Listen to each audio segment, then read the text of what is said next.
Hey guys, welcome back to my channel. Today we are reviewing The Zone of Interest, directed by Jonathan Glazer, starring Christian Friedel and Sandra Hüller.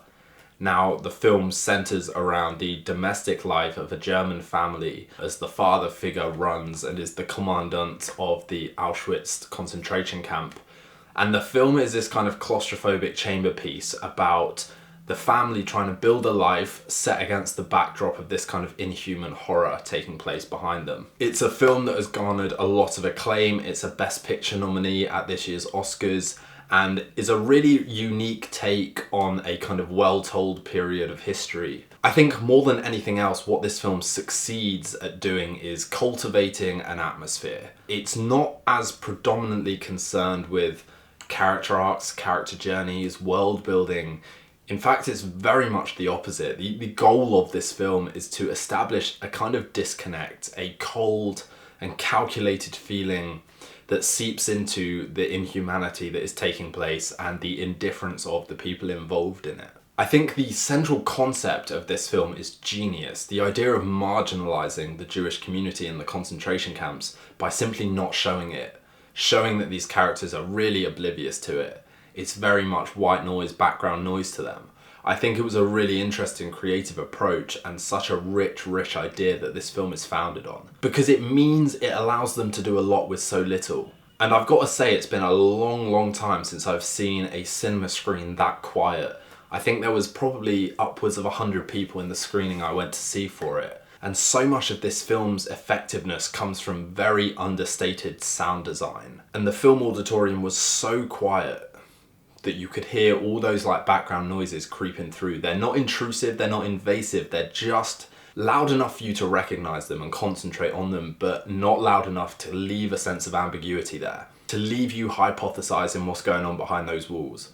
The inhumanity of the commandant and his general lack of moral conscience and any kind of acknowledgement of morality when it comes to his business and his work in dealing and running this camp is offset by a really interesting relationship formed with animals in this film. One of them is a very quiet scene in a stable where he's talking to his horse before he gets relocated to a new position. And interestingly, it's the only time in the film where he states, "I love you," and he says that to a horse. I'm pretty sure he doesn't say it to his wife, and I'm pretty sure he doesn't say it to his kids. He doesn't say it to any human characters. He says it to an animal.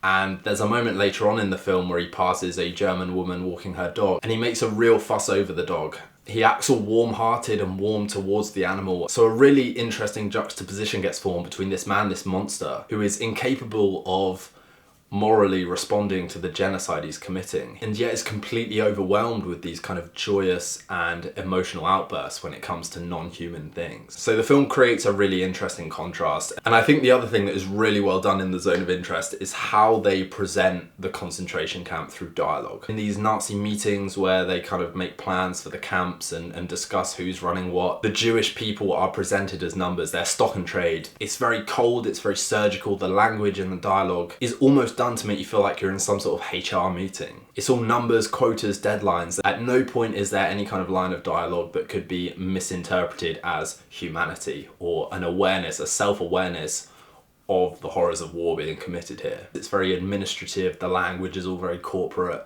And one of the only times we hear mention of the SS in the film is when the commandant is berating them on the phone for carelessly picking lilacs from bushes and preventing them from regrowing. It's these kind of trivial moments that really contribute to the unease of the film. So the simplicity of The Zone of Interest is what makes it work. Stylistically, the camera is very front on a lot of the time. It's very symmetrical, it's very structured. It conveys that sense of order and regimen. Everything is shot wide angle, so at no point do you feel intimate in this environment. It is all very widespread. It all feels very sparse because of that. When characters are in rooms talking to each other, the wide angle makes them feel further apart. There is a distance, there is a kind of coldness between the people in this household. You are withheld from emotionally engaging at every point in this film. That being said, I did find the wide angle choices quite detrimental at times because it does mean that you can't fully engage with the characters. It does mean that some of the acting feels lost to you because you are kept at that distance. You don't really get a chance to form a relationship with the characters and the actors because you are not close enough to them. There is no intimacy, there is no proximity, and while I think stylistically the film is really interesting, it does have its downsides. And I think that is it. You can't really emotionally connect with the film, which I suppose is the point, but at the same time, that is kind of counterintuitive when you leave. I didn't really feel anything towards this film. I've read a lot of reviews that described it as, you know, really harrowing. It just made the horror and the trauma all that more palpable by just having those background noises come in.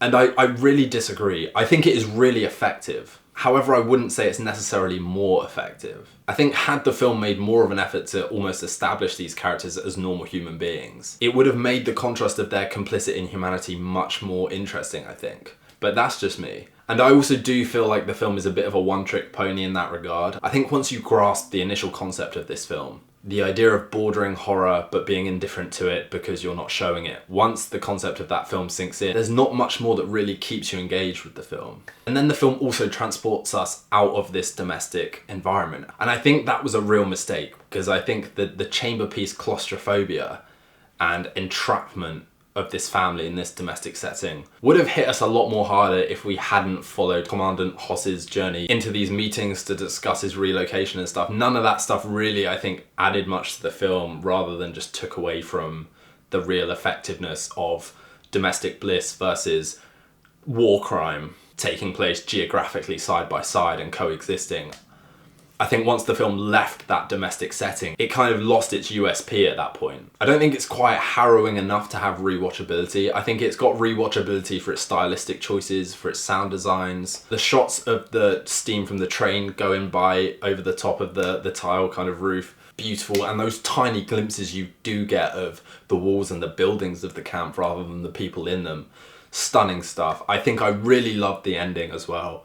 The ending which kind of takes the risk of jumping us forward in time to present day and the state of this facility, but just showing the people hoovering and wiping down the windows and continuing that sense of uneasy domestic indifference. For me, that was the most effective part of the film. None of the subtle backdrop of the kind of actual 1940s horror taking place, but the actual present day, which I felt was less of a tribute and a homage to the experience of these people, but more of a critique and a commentary on present day attitudes towards it. The idea of just these modern domestic sounds really kind of drowning out the vastness of this horror contained in these kind of glass display cases, and how it was just kind of normalized for those people in those moments. That was really, really stunning stuff. So overall, I really enjoyed this film. I think it is well worth a watch if you're into arty filmmaking, less so if you're looking for an emotional experience. I think because of the way the film is designed stylistically, you're kind of kept at arm's length emotionally. A lot of it is left to implication and inference and the images that you conjure up yourself based on the indifference of the people we follow. But overall, it was really effective, guys. So if you have seen The Zone of Interest, do drop a comment below and let me know your thoughts. Also, please consider liking and subscribing to the channel, guys. That's always a huge help for me. And in the meantime, we'll see you for the next vid.